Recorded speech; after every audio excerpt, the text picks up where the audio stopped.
আজকে সকালে ঘুম থেকে ওঠার পর থেকেই দেখছি যে বৃষ্টি হচ্ছে।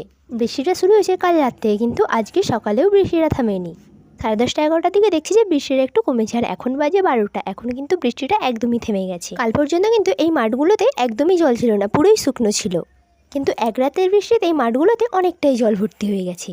আমি এখানে তোমাদের দেখাচ্ছিলাম যে আর কতটা মাঠে জল জমলে রাস্তার সমান হয়ে যাবে। গ্রামের দিকে একটু বৃষ্টি শুরু হলেই হলো, সবাই কিন্তু হাতে করে জাল নিয়ে ঘুরতে থাকে মাছ ধরার জন্য। শুধু যে জাল নিয়ে ঘুরে যায় এটা কিন্তু নয়, অনেকে কিন্তু অনেক মাছ ধরে। ওই যে দেখো দূরের দিকে যাচ্ছে, ওরাও কিন্তু মাছ ধরার জন্য ঘুরছে। আমি যখন বাড়ির থেকে ফোনটা নিয়ে বেরিয়েছিলাম তখন দেখলাম যে ওরা যাচ্ছে, তাই ভাবলাম ওদের ভিডিওটা করে নিই।